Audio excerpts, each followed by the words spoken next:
सभी का हमारे YouTube channel stars vision classes पर, जिस पर आप सभी पढ़ते हैं बीएससी के लिए जूलॉजी, बॉटनी और केमिस्ट्री, जिसमें आज हम आप सभी के लिए बीएससी फोर्थ सेमेस्टर की बॉटनी क्लास लेकर आए हैं, जिसमें आपकी बुक चल रही है economic botany, ethnomedicine and phytochemistry. Economic botany, ethnomedicine and phytochemistry में हम क्या डिस्कस कर रहे थे? हम आपका यूनिट 1 डिस्कस कर रहे थे, जो कि हमारा origin and domestication of cultivated plants. Origin and domestication of cultivated plants की हमारी लेक्चर 9 है। इससे पहले की 8 लेक्चर्स हमारी हो गई हैं, प्लेलिस्ट में ऐड कर दी गई है, आप सभी चाहें तो वहां से जाकर देख सकते हैं। पिछला टॉपिक हमने क्या पढ़ा था? हम सेरेस क्रॉप की स्टडी कर रहे थे, जिसमें हमने व्हीट की स्टडी की थी अपने पिछले लेक्चर में। आज हम क्या स्टडी करने वाले हैं? राइस और पैडी यानी कि चावल या धान की स्टडी हम करने वाले हैं। चावल की स्टडी हम करेंगे अपनी आज की इस वीडियो में कि इसका कल्टीवेशन, प्रोडक्शन और यूज किस तरीके से किया जाता है। हम चावल की स्टडी आज करने वाले हैं। तो सबसे पहले हम जानेंगे राइस का बॉटनिकल नेम क्या है। राइस का बॉटनिकल नेम है ओरिजिया सैटिवा। ओरिजिया सैटिवा है राइस का बॉटनिकल नेम। आप सभी नोट डाउन करते चलिए। फैमिली किस फैमिली से बिलोंग करता है? ये पोएसी फैमिली से बिलोंग करता है। जो राइस है हमारा वो पोएसी फैमिली से बिलोंग करता है। इसका वर्नाक्युलर नेम क्या है? धान या फिर चावल, यानी कि जो इसका लोकल नेम है, जो हम जानते हैं अपने क्षेत्र में, उसे किस नाम से जानते हैं? इसे धान या चावल के नाम से हम इसे जानते हैं। तो इसका ओरिजिन एंड डिस्ट्रीब्यूशन की हम बात करेंगे कि इसका ओरिजिन कहाँ पर हुआ और कहाँ कहाँ पर यह कल्टीवेट किया जाता है, इसकी बात हम करेंगे। It is to have been grown in Asian countries since prehistoric times, यानी कि ये कब से उगाया जा रहा है? यह एशियन कंट्रीज में प्रागैतिहासिक समय से ही उगाया जा रहा है। क्या? चावल। यानी कि इसका हम सेंटर ऑफ ओरिजिन क्या मान सकते हैं? एशियन कंट्रीज को हम इसका सेंटर ऑफ ओरिजिन मान सकते हैं। किसका? राइस का। It is cultivated now in almost all Asian countries, यानी कि यह इस टाइम लगभग सभी एशियन कंट्रीज में उगाया जा रहा है, जिसमें कि कौन कौन इंक्लूड है? Burma, India, China, Thailand, Japan etcetera. Burma, India, China, Thailand, Japan etcetera countries, जो एशिया की जो कंट्रीज हैं, यहाँ पर यह इस टाइम उगाया जा रहा है। India is second largest producer of rice in the world, यानी कि हमारा देश जो भारत है वो पूरे विश्व में चावल का दूसरा सबसे ज्यादा उत्पादक देश है। यानी कि यहाँ पर पूरे विश्व का जितना भी चावल उत्पादन किया जाता है, उसमें भारत हमारा क्या है? पूरे विश्व में दूसरे नंबर पर आता है। इसके बाद क्या है? Mainly cultivated in West Bengal, Maharashtra, UP, MP, Uttar Pradesh, Madhya Pradesh, Bihar, Tamil Nadu etcetera. UP, Uttar Pradesh, MP, Madhya Pradesh. तो भारत में मेनली कहाँ पर कल्टीवेट किया जाता है? Mainly cultivated in West Bengal, Paschim Bengal, Maharashtra, Uttar Pradesh, Madhya Pradesh, Bihar, Tamil Nadu etcetera में या भारत में मुख्य रूप से उगाया जाता है। तो बात करेंगे हम राइस के बॉटनिकल कैरेक्टर्स की। क्या क्या बॉटनिकल कैरेक्टर्स हैं? बात करते हैं राइस के बॉटनिकल कैरेक्टर्स की। क्या क्या बॉटनिकल कैरेक्टर्स हैं हमारे पैडी या फिर राइस के? Rice is an annual herb with 50 to 150 centimetre height, यानी कि राइस क्या है? वो एक एनुअल हर्ब प्लांट है। इसकी हाइट कितनी होती है? 50 to 150 सेंटीमीटर की हाइट होती है। ये आपके अल्टरनेटिव क्वेश्चन अगर आते एग्जाम में तो इंपॉर्टेंट है कि राइस क्या है? एनुअल हर्ब है और इसकी हाइट कितनी होती है? 50 to 150 centimetre. The internodes are short in basal region, यानी कि इंटरनोड्स जो होते हैं वो बेसल रीजन में, आधारी भाग में क्या होते हैं? छोटे होते हैं।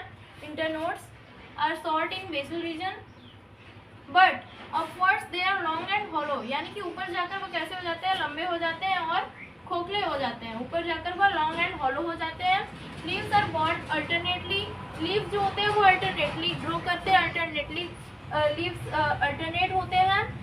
वन एट ईच नोड, यानी कि हर नोड पर एक लीफ प्रेजेंट होता है। हर नोड पर एक लीफ प्रेजेंट होता है। One at each node. Spikelets are usually borne single, यानी कि स्पाइकलेट्स जो होते हैं वो प्रायः वह भी सिंगल ही बॉर्न होते हैं। उनका भी जो ग्रो होता है वो सिंगल ही होता है स्पाइकलेट्स का। राइस ग्रेन क्या होता है? राइस ग्रेन कैरियोप्सिस होता है, जैसा कि वीट का भी हमने जाना था कि वीट भी कैरियोप्सिस फ्रूट होता है। वीट का भी, क्योंकि पोएसी फैमिली है तो फ्रूट्स जितने भी होते हैं वो कैरियोप्सिस ही होते हैं। तो राइस का जो ग्रेन होता है वो क्या होता है? कैरियोप्सिस होता है। विच इनक्लोज्ड बाय गोल्डन और ब्राउन हस्क, जो कि गोल्डन या फिर ब्राउन हस्क के द्वारा ढका हुआ होता है, इनक्लोज्ड होता है। तो बात करेंगे हम पैडी कल्टीवेशन की। बॉटनिकल कैरेक्टर्स हमने जान लिए। पैडी कल्टीवेशन की हम बात करते हैं किस तरीके से कल्टीवेट किया जाता है पैडी को, राइस को। Rice is essentially a tropical crop, यानी कि राइस जो है वो महत्वपूर्ण रूप से, जरूरी रूप से क्या है? ट्रॉपिकल क्रॉप है, यानी कि निश्चित रूप से इसे हम ट्रॉपिकल क्रॉप मान सकते हैं। But it is grown over wide range of climatic condition, यानी कि यह अदर क्लाइमेटिक कंडीशंस में भी, वाइड रेंज की क्लाइमेटिक कंडीशंस में भी उगाया जा सकता है। जो हमारा राइस है वह अदर क्षेत्रों में भी उगाया जा सकता है, बट मेनली क्या है? एक ट्रॉपिकल क्रॉप है। An annual rainfall of 60 to 120 centimetre is required for highlands, यानी कि जो एनुअल रेनफॉल होती है इसमें टू टाइप के इसमें रिक्वायरमेंट होती है, एक हाईलैंड के लिए और एक लोलैंड के लिए। तो हाईलैंड के लिए कितनी रेनफॉल चाहिए, 60 to 120 सेंटीमीटर की रिक्वायरमेंट होती है हाईलैंड्स के लिए, एंड 180 to 240 सेंटीमीटर की रिक्वायर्ड होती है किसके लिए, लोलैंड्स के लिए, लोलैंड्स के लिए। Crop can be divided in 3 groups on the basis of harvest time, यानी कि जो राइस क्रॉप है उसे हम 3 ग्रुप में डिवाइड कर सकते हैं, किस आधार पर, हार्वेस्टिंग के टाइम के आधार पर, यानी कि राइस की जो हार्वेस्टिंग है उसके टाइम के आधार पर हम क्या कर सकते हैं, इसे 3 ग्रुप में डिवाइड कर सकते हैं, जिसमें कि फर्स्ट ग्रुप है हमारा विंटर राइस। विंटर राइस की सोइंग कब की जाती है, जून टू जुलाई, यानी कि जून से जुलाई तक जो विंटर राइस है उसकी सोइंग की जाती है, बुआई की जाती है, और जो उसकी हार्वेस्टिंग है, जो कटाई होती है, वो नवंबर से दिसंबर के बीच में हो जाती है, जो कि जनरली हमारे लोकल एरिया में उगाया जाता है, वो विंटर राइस ही होता है। सेकंड क्या, ऑटम राइस।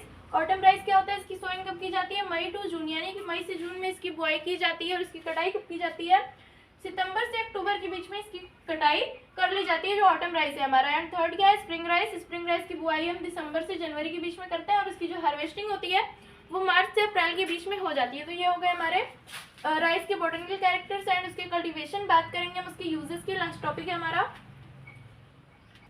बात करेंगे राइस की यूजेस के बारे में, क्या क्या यूजेस हैं।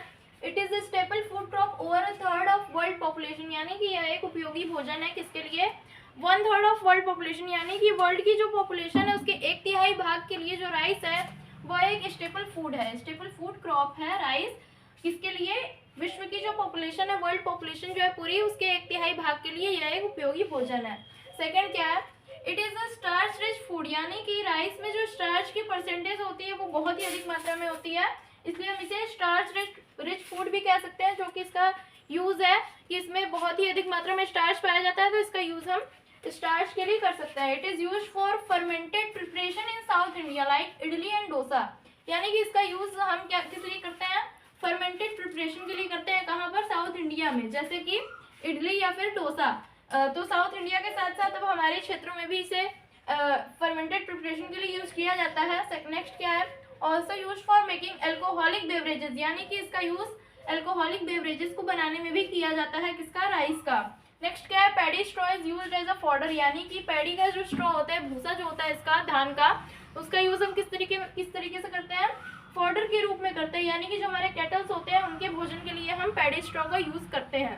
नेक्स्ट क्या है, paddy husk is used as fuel, यानी कि पैडी का जो हस्क होता है उसका यूज हम फ्यूल के फॉर्म में भी करते हैं, यानी कि ईंधन के रूप में भी हम पैडी हस्क का यूज कर सकते हैं। तो फ्रेंड्स, आज की इस वीडियो में हमने क्या जान लिया, हमने राइस के प्रोडक्शन, यूज और कल्टीवेशन के बारे में जाना, उसके बॉटनिकल कैरेक्टर्स भी हमने जाने आज की इस वीडियो में। तो मिलते हैं हमारी नेक्स्ट वीडियो में, जिसमें हम लेग्यूम्स से स्टार्ट करेंगे, लेग्यूम्स की स्टडी हम करेंगे, जिसमें कि हमारा फर्स्ट टॉपिक क्या होगा, हमारा फर्स्ट टॉपिक इसमें होने वाला है पिजन पी, यानी कि अरहर की दाल जो कि हम यूज करते हैं, वो हमारा नेक्स्ट टॉपिक है। So be ready for our next video.